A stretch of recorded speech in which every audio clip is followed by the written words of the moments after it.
Today I'm going to be looking over this GTR here, and this one's a little special to me because this is the very first customer car that I ever got to work on. So about 4 years ago, and this is what we really kind of honed in our level 1 package on.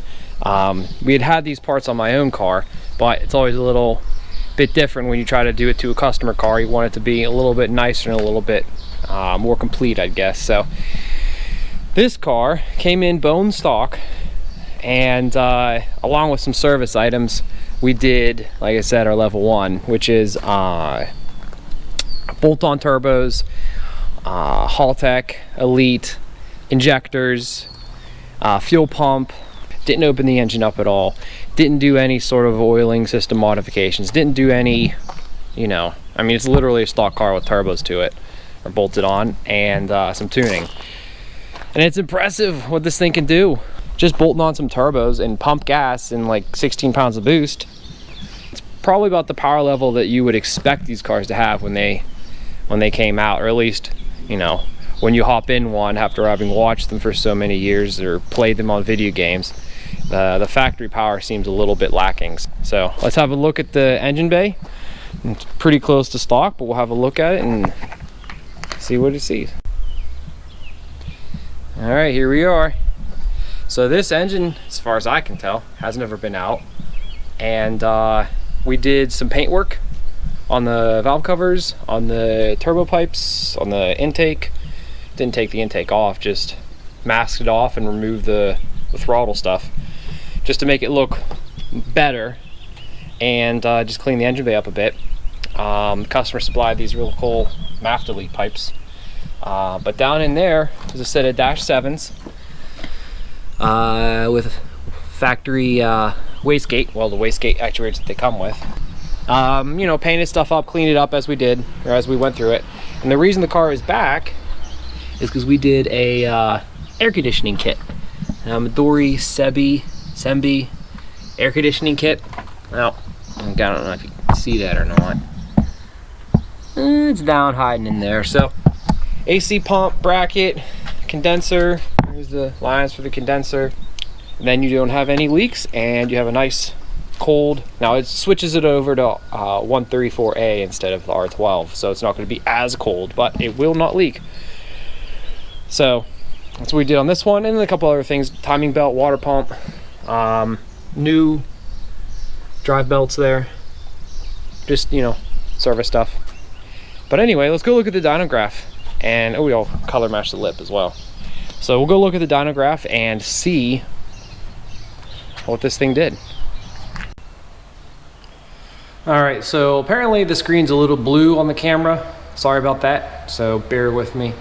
But we're looking at a before graph on this car, which is a little bit higher than what we normally see. This car had a tuned ECU in it, but it made, so from factory, like I said, normally it's 220 or 230. This one was a little bit higher at 248. So across here, 248. Now, I'm not one for sharing dyno numbers because they can be misleading and often are. That's why we have the before hit here. And again, this is all drive horsepower. But looking at a before hit, we're looking for a change in power. We're not just looking at an outright power number way up here. And you will also see these oscillations. That is because we do run the cars up in all-wheel drive. So from factory, we're at, let's get the camera back on, 247, and then big gains throughout, except for this up here. So we did lose a bit below 4,300. That's where it crossed over, but the gains are so substantial that, you know, that it is what it is. That's what happens when you put bigger turbos on. So, well, I'm going to grab the middle of this oscillation. I'm not going to grab the peak, but we'll grab the middle, and we're at 454 all-wheel horsepower, and that is a fantastic result. So again, this is pump gas. This is about 16 pounds of boost. I think it was actually 17, and at that power level, a little bit more than that, a little bit more power than that, about 20 or 30 more horsepower. My car is going 125 mile an hour at the track. So this car might go 120, might go 121 mile an hour. So that is a fantastic result for money spent. And you can see just the gains. So this gain here, between here and here, yeah, we're spinning it a little higher as well, but this gap is huge. That's 248 to 257, so over 200 horsepower, 210 horsepower gain. Fantastic. Yeah, that's absolutely awesome. So this package works really, really well, and it's extremely fun to drive. So let's go do that. All right, so we're back in the car.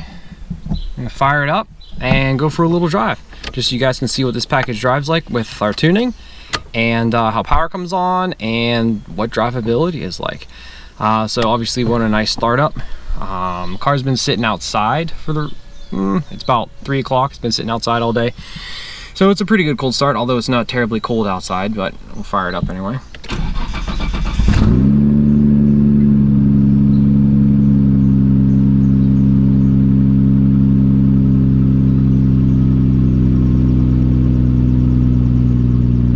Idle comes down nice.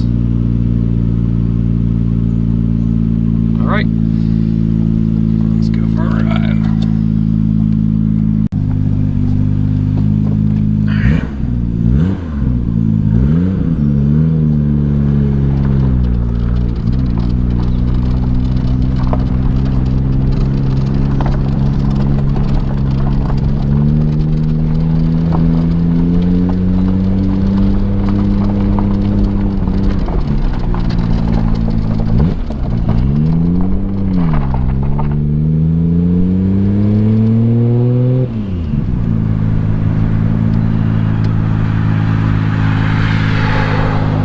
So we're not gonna really get on the car, I shouldn't think. I'm just gonna show you guys what drivability is like. That, for us, is far more important than outright power.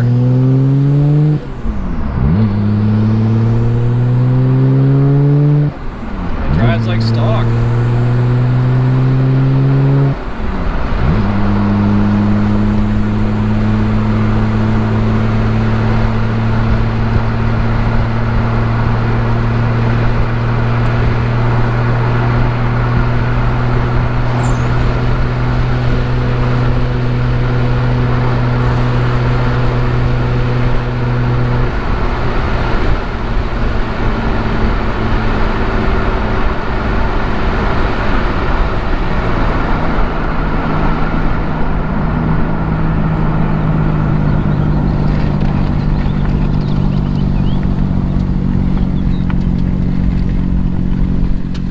Now I know that dyno graph shows that it's down, it's, you know, power a bit below 4 grand from factory, but I'll tell you what, I don't really notice it.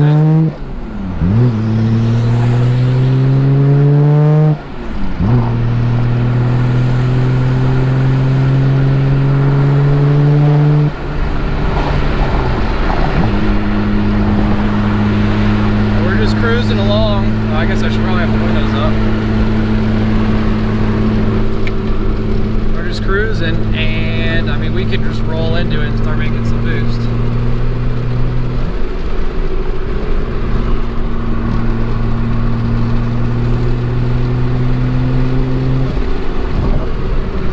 Very responsive. That was in 5th gear, just rolling into it. Well, I hope you guys can hear that. I did leave the windows up or down. Maybe that'll be a bit too windy. We'll see. We're back.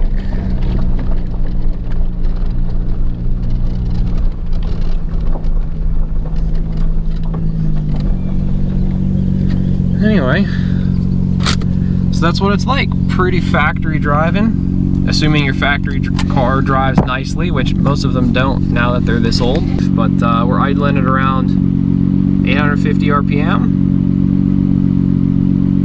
not at 1300 like they do from factory most of the time. And again, these intakes haven't been rebuilt. This isn't a rebuild or anything. This is a factory car with, now I don't know if that mileage is right, but it's a factory car. And we can turn the air conditioning on, and RPM will come up for a bit, and then level back out. So that's all set up in the tune, but now we have nice cool AC. Apparently this car had a leak in the air conditioning lines before. When we turn it off, nothing funny happens. Just as you would expect. So that's about it, and thanks for watching. If you like this kind of content, let me know. We can do some more. Got a couple cars coming in that we can do some video on, and that's all. Thank you.